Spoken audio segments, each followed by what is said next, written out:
you doing? Saturday. It is hot, hot, hot. This is Mick from Mufc Realist TV, bringing you a little bit of a transfer news as we are sick and tired of the takeover news. There's no news coming from the takeover, but there is things moving in the transfer market apparently because the silly season is about to start domestically. Yes, and it's open in about 10 days, I think, from international.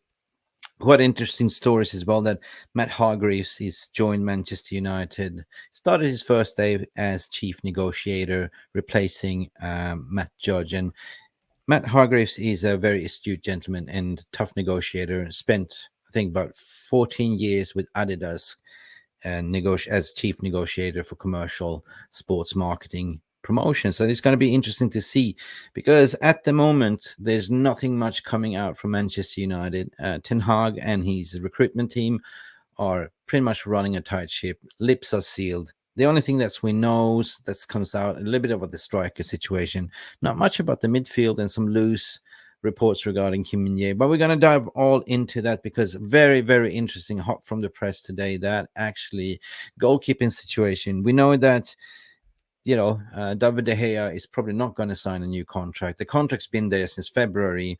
He's why would it take a pay cut at the end of the day? There's been talks of rumors for him going to Saudi Arabia. They're offering big money. And if we can offload David De Gea, it's been a very loyal servant to us. That is a huge, massive wage bill drop because we're looking at FFP. And we have an overinflated wage bill. If we can cut that wage bill, David De Gea, I think it's $250 a week. That makes a huge difference in terms of how we can move and within the FFP. But anyway, the big story news is Andre Onana. We also Andre Onana playing at the, Champions League final, playing like a centre back, playing like a CDM with the ball carrying skills, very comfortable on the ball, very good shot stopper, probably one of the best up and coming goalkeepers in the business at the moment. But it's reporting right now from that for Nizar Kinsella as well, which is a very credible source as well, but it was reported through an aggregator on Twitter that Chelsea have ended their interest in Inter Milan's goalkeeper Andre Onana. Manchester United are now favourites to sign him. A deal is expected to cost around £50 million. £50 million for a goalkeeper, or is it 50 million euros? Depends on how Hargreaves can negotiate this deal. You can offer a maybe 50 million euros with add-ons because Inter Milan needs money. Inter Milan wants to keep Lukaku. As we know, they sold Lukaku to Chelsea. That didn't work out. Lukaku stayed there for 1 year, loaned him back out to Inter, and now Lukaku doesn't really want to leave Inter. So it's a little bit dilemma. Will they keep Lukaku? They need to offload a lot of players. We've seen that Barella has also been linked to Chelsea as well, or Newcastle. We see. Barella, to me, is a very, very good player. But as far as we know, he's not been listed or linked to us. Guys, let me know what you think. I think that this is the modern goalkeeper. This is something that will excite us fans for many, many years. I think if we're going for a goalkeeper, we should go for Onana. 100%. Of course, there's David Raya we've been linked to. There's Costa that we've been linked to. But this is a good price. Good price for a very good goalkeeper. That is kind of solidifying that spine. 100%. 100%. So what else is going on? Basically, yes, if we're talking about the spine, rumors are coming out from United stand, including Fabrizio Romano, to say that Bayern München are getting closer, reaching full agreement on personal term with Kim Min-jae. A 5-year contract have almost been agreed, and Bayern will pay his release clause. MUFC have not made fresh offer, according to Fabrizio Romano. Now, let us unpack this. Okay, it is pre-season. We know that he has a release clause that starts of the 1st of July. It's only open for 2 weeks. His agent's been speaking to both Manchester United and Real Madrid. As far as the report's been saying that Manchester United had been showing interest, far interest in releasing his contract. There's been also reporting of a 9 million euro personal terms with Manchester United. So this is nothing to be scared about.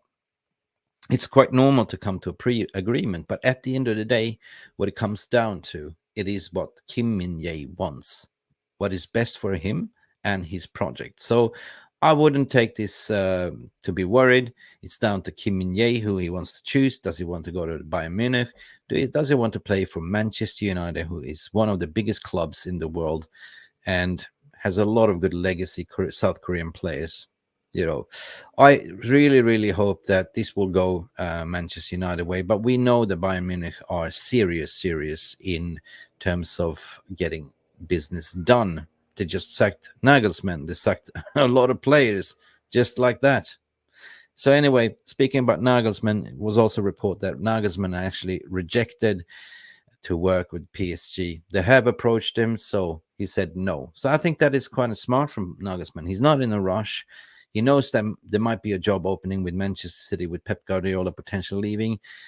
He's just on garden leave at the moment, taking his money. He's getting paid for another year or two, I think, according to his contract, they're paying out his contract. So, there's no rush for Nagelsmann. So we will see where Nagelsmann will end up going, people, where he will end up. Good fun, isn't it?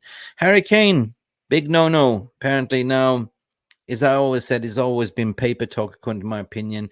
But it's been reported that Harry Kane is now off Manchester United's, list. Then will not been taken for a ransom. They know that dealing with Daniel Levy, it's never going to work. Daniel Levy is going to demand the 100 million fee, even 120 for Real Madrid. You know, at the same time, you build a 1 billion stadium and you have a 100 million squad. What you gonna do, Daniel Levy? I don't know, but it's come out to, according to Laurie Whitwell, to say that Ten Hag wants to guarantee PL goals from a new striker, but Manchester United decided against Harry Kane move. Players who fit that profile are scarce. A young, and then it comes out regarding Hojlund as well, which is now that Atalanta have now put a 100 million price tag on Rasmus Hojlund, far above what was anticipated. Well, that is not really. I don't know if I can confirm that. We have a market evaluation. United has been talking to Atlanta and his agents, 100%, but 100 million for a young striker, that is extortion. And I think they're just playing the game here, to be honest. And yet again, it's coming down to Matt Hargreaves to squeeze down the price. It's been told that, Rasmus is a big United fan. He's been speaking to Christian Eriksen.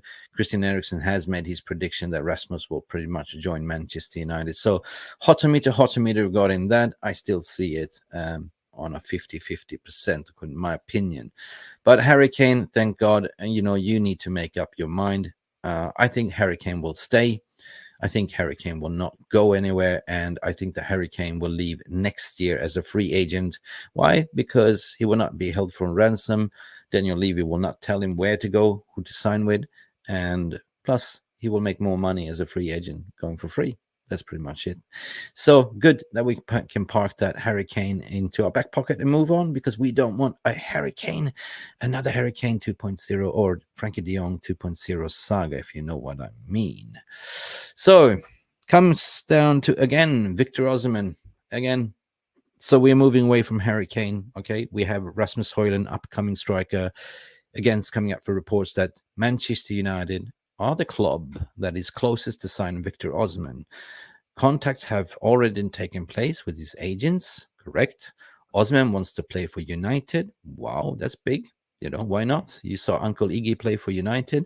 Once the takeover is done, here's the catch. Once the takeover is done, he will be a priority. Wow. So that's it.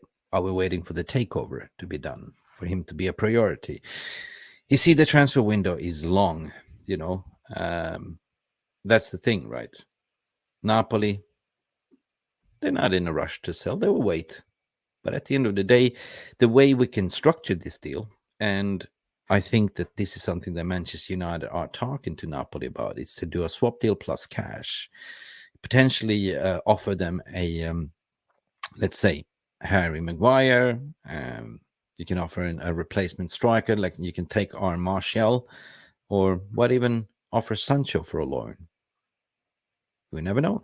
So this is many ways we can structure the deal, but 150 it's a lot of money. If you can lower down that fee to 80 plus players, that'd be even better. But we will see. According to the Sanchez Trovelli, who is a very good Italian source around Italian football, silly season international transfers is opening in about 10 days. So we will see. Pre-talks are happening. It is happening. It's normal to have pre-talks. Now, this story will not go away either if we get a new owner. Mpape again, strikers. PSG are prepared to sell Kylian Mpape to Manchester United this summer. Should the Qatari-backed Sheikh Jassim takeover bid provide successful? And this is coming from Disco Mirror Football. Also credible. I like that. But it's coming down to does Tenhag want Mpape? Mpape to me is more of a left winger, inverted winger, cutting into middle. Will he be in the way of Garnacho's development? I don't really care, because at the end of the day, what's best for the team is what I want personally, right? Personally. So interesting, we still hope that we will have some resolution, who will be the winner. And Sheikh Jassim looks like he's going to take over the club very, very soon. Just hope and pray. And will Sheikh Jassim then want to make a signing? I mean, obviously, there's something going on with PSG, according to my opinion. Messi's leaving. They're offloading Neymar. They're offloading Mpape. They don't even have a manager. And then you look at 92 Foundation Qatar is looking to acquire Manchester United. Does that ring any bells that they're kind of trying to offload PSG or make it degraded a bit now that the Football World Cup is over? Because everyone knows that PSG was a PR machine tool for the Qatari World Cup. But anyway, that's just my personal opinion. I want to hear from you as well. Oh my God, yes, hot from the press as well. Ollie Watkins. They are currently looking for Ollie Watkins if we cannot land those big name strikers. According to Mirror Football, Ollie Watkins revealed his dream as well, that transfer decision and Manchester United is his preferred dream choice. Why not Ollie Watkins? I like Watkins, to be honest, right? Plays for an Aston Villa. Okay, Unai Emery came in, took over. It's been good. But, he scored 16 goals in all competitions here now, 15 in the Prem with 1 assist, 180 centimeters tall. I like Watkins, 27 years of age. And I think under Ten Hag, he's the kind of, he could develop one notch either. He reminds me a little bit of Mason Greenwood, but in an older version. So they have the same pretty much attributes. They're quite explosive, fast, can shoot. They're very, very, very good in front of the goal. So yeah, we have to look at alternatives. And I like this. I like that we are actually looking at Watkins as well. But it also comes down to fill that homegrown talent quota as well that everyone is talking about, people. So this leaves me to another alternative that still doesn't want to go away, and that is Benjamin Sesko, my personal favorite. Let's say if United don't get a Rasmus Hojlund, if Atalanta wants silly money for that, there's another young striker that Manchester United scouting department is absolutely crazy about. And according to Ten Hag, that's Benjamin Sesko, who has a pre-agreement with RB Leipzig that is activated in the summer. Manchester United can trigger this for 40 million euros. Fantastic player, similar attributes like Rasmus Hojlund, very tall, very explosive, can play with his back against the goal and link up the play. So these are two similar characters, like Benjamin Sesko and Rasmus Hojlund are like to like, kind of very, very similar. So guys, let me know what you think. Would you like to have a look at Benjamin Sesko? Would you like to have him at Manchester United? Personally, I think this is a very, very astute signing if we do. Now, Onana, what's your thoughts on Onana? What's the hot meter? I would give it my rating.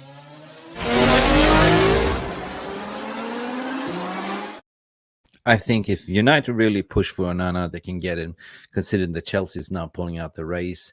I'd be surprised that, if you look at, there's not many people looking or clubs looking for goalkeepers. So this can be a tap in if we go in there and offer. I'm proud that we are not really pursuing Kane. put Harry Kane in the back pocket till the end of the season, move forward. Osimhen, same there, depending on the new ownership. But, Onana can have a little bit of 50-50. Osimhen, I still keep a little bit cold, 30. Mpape, also depending on the management, what's going to happen. I put Mpape on 20% probably. Ollie Watkins can be interesting as well. But you know what? At the end of the day, I believe in Tenhag, and whatever Tenhag wants, it's going to be interesting to see. Also, welcome Matt Hargreaves to the team. I hope you negotiate well. We also have outs to take care of and lowering down that FFP. It's been Mick Ruby from Mufc Realist TV, having my say, and I'm giving back your day. Like and subscribe to this video and channel if you haven't. Have a lovely Saturday. See us. Thank you so much for stopping by and watching Mufc Realist TV. Don't forget to like and subscribe and follow us on the socials.